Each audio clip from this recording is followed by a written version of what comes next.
So Wellington, let's start there. Each of the region's councils own their assets, but Wellington Water runs it. So what are the pros and what are the cons of this model, and could it be a model for the rest of the country to follow? Please welcome the Chief Executive of Wellington Water, Colin Crampton.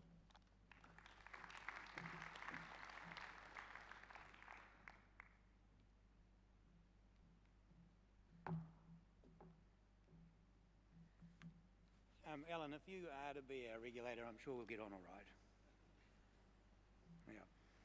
Yeah. Kia koutou, nā kai mahi, tēnā koutou, ko Colin Crampton tēnei.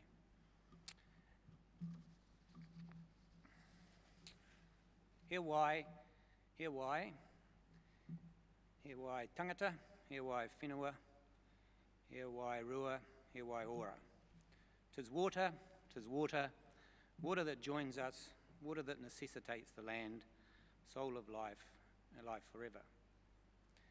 I just wanted to start off by saying that over the last 3 or 4 years we've developed a partnership with our mana whenua partners in Te Whanganui Atara, and as a consequence of that, we've learned a lot. And I think what we feel in Wellington about that is that slowly but surely our traditional infrastructure approach to delivering water, which really takes a commodity view of water in terms of how we deliver it to our customers, is slowly being replaced by a stronger Te Ao Māori view around the holistic nature of water and the water cycle. We're going to learn learn again, I guess, to treasure water as the soul of human life, that it nurtures our environment and it sets the landscape within which we play and enjoy every day. Whatever model we choose out of the options we might discuss today, we have to value water in its first principles basis. In Wellington, we're extraordinarily lucky that all of our catchments where we take our drinking water from are pristine, but in terms of how we clean our water and replace it, we don't meet those same standards. And increasingly our community are finding that just unacceptable and that we need to do something about it. It's a big job valuing water really, and it may take 30 or 50 years to fix some of the issues we have, and we believe that the only way we can do that is by taking an outcome-based approach. Yes, we can plan over small periods of time, but if we're not clear around the ultimate outcome we're chasing, then we'll never get there. And in our case, like a lot around New Zealand, the national standards of being able to swim in our rivers and harbours really does set the standard with which we can aspire to get to. And critical to being able to do that is being able to plan for the long term, and I think any model needs to do that really well. And I think one of the other tricky things, and I'm very admiring of the UK in this regard, that who embrace this catchment-wide approach to the management of water, because urban water is not the only pollutant for water. There's a lot of other polluters as well, but someone has to take that holistic catchment view. Otherwise, the sum of the individual parts will not end up meeting our aspiration or the community's aspiration to deal with those issues.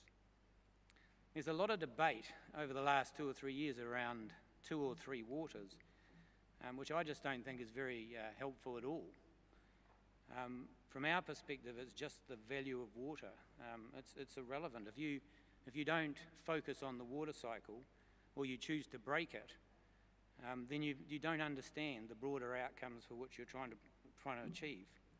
And by breaking it into 2 or 3 waters, I think you let councils or providers off the hook in terms of those long-term deliveries. And we know our communities don't want us to do that. The Wellington Water model is unique. I think I can describe that. And that's quite understandable when you understand that 5 councils chose to build it and set it up through the goodwill of themselves. They weren't forced to, they decided they needed to do something different. The difference, I suppose, is that each in the maturity of our councils in Wellington and in the model, they wanted to retain some sovereign right or control over the water assets. And they chose to do that by retaining asset ownership and setting price. But they also wanted to enjoy the benefits of an efficient and effective regional model. And that's what brought about Wellington Water Model as it is. When I have visitors who come and talk to us, and we've had a number over the last couple of years, you know, they always like to start off that our governance is very confusing. And, you know, to a degree that's correct. And it is. But others will say the main benefit of our model is that it requires everybody to work together. Without collaboration and seamless operations between councils, stakeholders and ourselves, the model just does not work. We call our model or our role the trusted advisor. The ability to build relationships, establish trust with people, and on the back of that trust, take action. We say we're close enough to collaborate, but independent enough to hold the line when it's necessary and make sure that councils do what is needed to be done. And it's fundamental that in that model, everybody needs to be open and transparent. And I'm really excited to hear, Alan, that, you know, at the bottom of all of that work you do, there's a fundamental human trait of being you know, easy to work with and working well. The model itself is quite straightforward, really. Councils set their prices, they own their assets, and they set long-range levels of service. When I say long-range level of service, you know, what's the water quality, what's the climate change target, you know, what's the degree of resilience planning at home over the next 20 years, and their job is to approve investment levels in 3-year rolling programs. And Wellington Water's job is to earn trust to try and do everything else. It can be variable across our 5 councils, but the objective is to continually to mature and do more and more every year. From a financial point of view, every council sets their own prices and all of the expenditure is tracked back to their individual assets. And through their OPEX budget, they pay for the company cost of Wellington Water, which is managed by a board of directors, and the proportion with which each council pays is proportional to their asset value and the amount of operational expenditure they provide every year.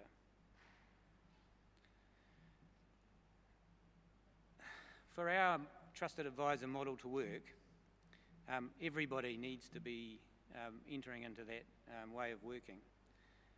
Not only our councils, not only ourselves, but all of our suppliers. And over the last 3 years, we've set about changing the way in which all of our suppliers work, and from 1 July 2019, we've passed through that point, and we've refreshed all of our supply arrangements.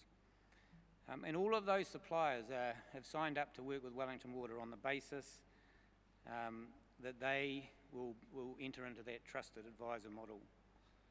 We want all of our suppliers to buy into the way we want to behave and to deliver those services to communities. And I think the way we think about the way we portray that and the way we think about it is when people ask me, how many people work in Wellington Water, I say, well, there's 500 people across our region who provide water services.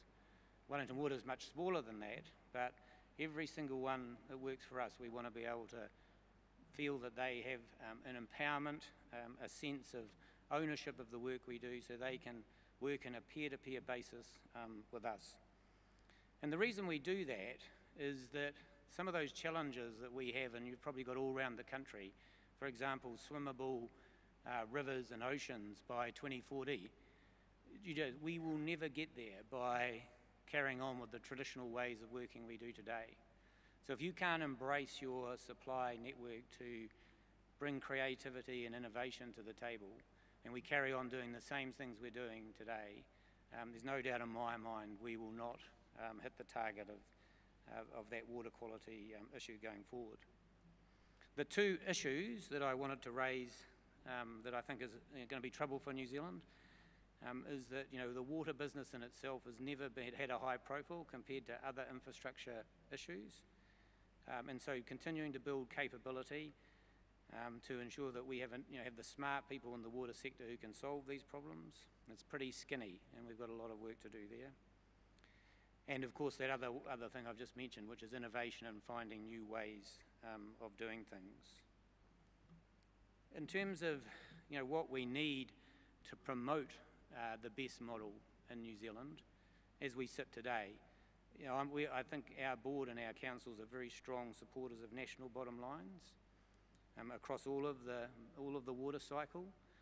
Without national bottom lines, there's ambiguity and there's rational debates around choices.